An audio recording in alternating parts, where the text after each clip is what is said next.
Hi, hi everyone. This is Reese from Get Nailed by Reese. I'm going to be doing a cartoon portrait of Gurr from Invader Zim eating a box of chocolates. I apologize for the sound of my voice today. I am sick. So you start by laying down blocks of color. It's going to look like hot garbage at first because it's just going to look so muddy and so weird. But you just lay down the blocks of color, make them as opaque as possible, and just make sure you have a reference picture so you get the proportions right. And before you add a second block of color or a third, you want to cure in between each block of color so the colors don't run together. So now I'm laying down some black to inside Gurr's mouth to be a backdrop for the chocolate that's going to be dripping out of Gurr's mouth because he's a gross little guy. And now I'm going in and adding some line work. The lines are this time ended up being pretty good, so I didn't end up needing to define them again at the end. But typically that's what I'll do is I'll lay down some lines and then I will add details and shading and stuff like that before I go in and define the lines a final time. So Gurr is pretty angular because Jonan Vasquez does some angular art, so you really want to be precise with that. Now I'm adding in some details. Gurr has stitches on his face, and in this particular picture, his eyes are closed. So, yeah, and then he has a little triangular nose. And, yeah. Now I'm going in and I'm making that mouth more angular. Like I said, you want to emulate the artist's work as much as you can whenever you are doing a cartoon portrait. We're defining that jaw a little bit more. And I went off screen there a little bit. I'm sorry, guys. Anyway, just going in and making the color blocks as perfect as possible is important. Sometimes as you go, you might find bits that you didn't get right. Anyway, now we are adding Gurr's ears. The ears were harder to get than I thought they would be because they just go up in a very particular way. The outer points are higher up than the inner points, and for a little bit I just wasn't getting that. So I just looked at my reference picture and I made sure to make it look as close as I possibly could. And eventually I just end up kind of moving on.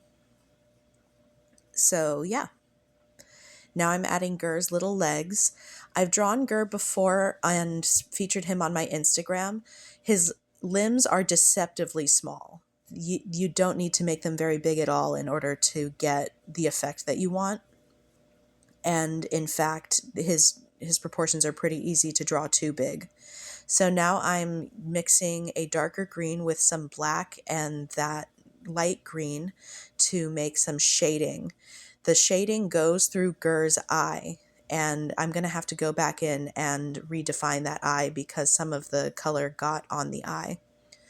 But this is more color blocking. So you are just taking a look at your reference picture and you are making a block of color where the shading is. In the reference picture, that whole area that I'm coloring now isn't dark green, but I ended up making it dark green because I was having a hard time getting it to show up. It doesn't end up mattering that much. If somebody was looking at this and looking at the reference picture, they probably wouldn't notice. But that goes all the way down to his little butt. And now I'm just making sure that that's nice and opaque, like I was saying before, and staying within the lines. So now what I'm going to be doing is I'm going to be drawing that box of chocolates. Boxes of chocolates typically have red or pink on the outside, which I'm drawing right now.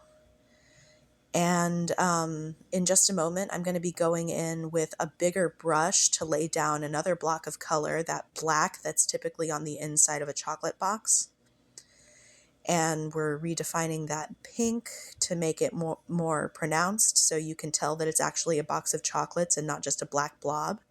I mixed a tiny little bit of gray for his zipper, and in just a moment, in hindsight, I wish I had laid down the zipper first, because I'm having to kind of draw it around the box of chocolates. I'm going in and I'm outlining the box of chocolates, and now I'm adding some chocolates in and around the box with a dotting tool.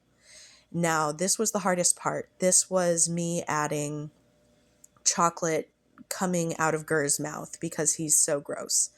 Anyway, this was hard mainly because you have to make it look pretty intentional, but also unintentional at the same time, where it's just really kind of blobby and weird. Chocolate is a hard thing to draw coming out of someone's mouth this way. Anyway, now I'm adding some outlines, and I'm redefining that mouth, and I'm outlining the chocolates with a liner brush. I'm adding his little arms on top of the chocolate box so that it looks like he's holding it with his hand on the outside of the box, and I'm redefining that jaw because I wasn't happy with it. Going in and fixing that eye, I actually ended up wiping this part off because I wasn't happy with how much that corner of the eye was trailing off. So I end up doing this again.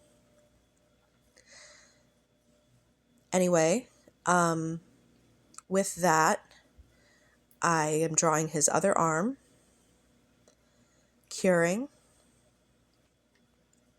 and now I'm going to be drawing two little hearts above Gur's head.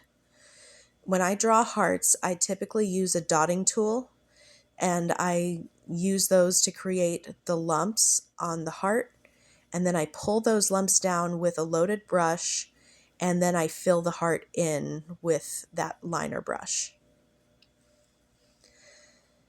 My camera's not cooperating today, is it? Anyway, yeah, that's pretty simple. That's how I draw hearts. And because everything else in this picture is outlined, as is typical Vasquez fashion, I'm going to be outlining those hearts too. So what I'm going to do is I'm going to get a very thinly loaded brush in some black. Oh, got to add the tail. That's very important.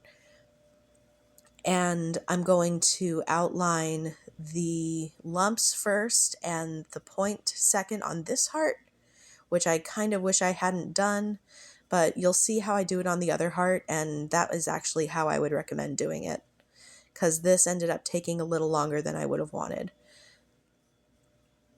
because I'm having to define that point and make it nice and angular. So you see how I'm pulling the, it's moving so fast. I'm sorry, guys. I'm so sick. Anyway, that is done. In just a moment, I'm going to be matte top coating. When you use a matte top coat, you'll notice that the product is pretty thick, and it's also not opaque, but it's translucent, because the particles in there take away the shine of the colors underneath. And that is the end of our art. Thank you for watching. I really appreciate you tuning in. Please let me know if this helped you at all with learning how to draw cartoon portraits. Have a nice day.